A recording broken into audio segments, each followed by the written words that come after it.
Hi friends, ఈ రోజు జాతరకు మా అమ్మమ్మ ఇంటికి వచ్చాం కదా. ఈ రోజు మా అమ్మమ్మ పోలేరమ్మకి సొంటి కూడు చేసింది. ఎలా ఉంటుందో చూద్దాం రండి. అమ్మమ్మ ఇదేనమ్మా సొంటి అన్నం తల్లి పోలేరవ్వకు పెట్టాము. సొంటి కూడు ఎలా చేస్తారమ్మా? సొంటి కూడు అంటే ఏనమ్మా? దేవుడికి అమ్ముంద ఎందుకు అడ్డుగట్టున్నావు చెప్పా? సొంటి పువ్వు అంటే పోలేరవ్వకి చాలా ఇష్టం అమ్మా.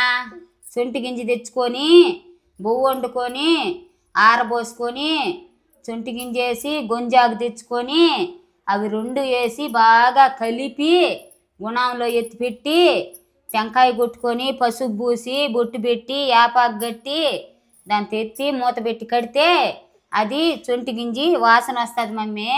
అప్పుడు పోలేరవ్వ మన ఇంట్లో ఉన్నట్టు బాగా మనకి సంసారం పెద్దది అవుతుందని చెప్తారు మమ్మీ పెద్దోళ్ళు. సరేగానే ఒక్కసారి వాపం చేస్తావా?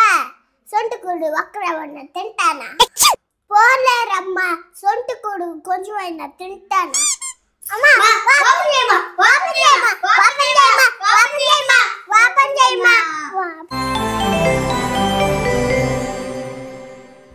స్మెల్ ఏమన్నా ఇంత బాగుందా? మన ఇంట్లో పోలేరవ్వ బాగుండదని అర్థం.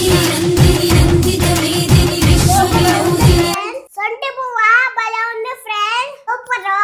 ఆ సొంటి కూడు ఎంత మంది చేస్తుంటారో చెప్పండి.